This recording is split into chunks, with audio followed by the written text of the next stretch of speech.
A year after fleeing the military operation in Myanmar, the United Nations says 500,000 young Rohingya refugees are at risk of becoming a lost generation.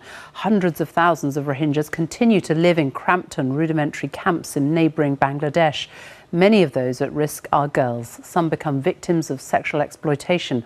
Our correspondent Nick Beake sent this report from Cox's Bazar in Bangladesh. She never thought life would look like this. A year ago, Sonjida was enjoying school in Myanmar. Today, she lives in a tiny shack in Bangladesh, in the world's biggest refugee camp. This 15-year-old orphan is now married and pregnant. Her husband is 66. He's rarely home. With no family and no money, Sonjida says no younger man would marry her.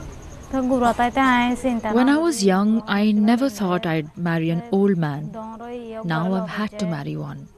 I'm worried that now I'm carrying a baby. And I'm worried that this old man will die. And how then will I raise my child? This was claimed to be the moment last August the Burmese army and Buddhist mobs unleashed fire on the Rohingya Muslims. A coordinated campaign of torture, rape and murder, say human rights groups, that forced hundreds of thousands to flee. Genocide is what many believe these young survivors witnessed. A year on, their makeshift shelters that were thrown together now have a depressing permanence. They may be fed by aid agencies, but they're not safe. There are nearly 1 million Rohingya refugees still trapped in the camps here in Bangladesh. Half of them are children, and there's little sign of them being able to return home to Myanmar anytime soon. And so this sprawling city of despair is where a whole generation is being forced to grow up. And all around, there's danger, the weather, disease, and exploitation. Day and night, my tears flow, Shakina tells us. She says she could only watch as the Burmese army murdered her husband. Her 13-year-old daughter then disappeared from the camp, thought to be abducted by traffickers. What happened to my daughter, nobody knows. Only Allah can say. I don't think I'll ever see her again. It's been 1 year. My daughter would have come back to me. The crimes inflicted on the Rohingya last year are still destroying countless young lives.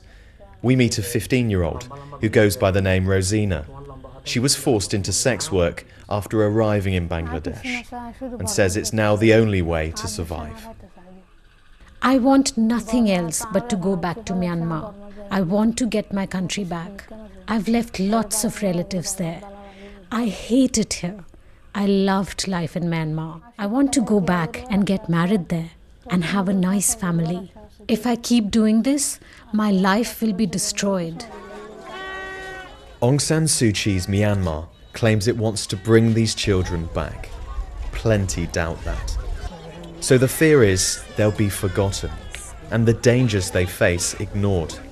That the world simply accepts this precarious circle of life.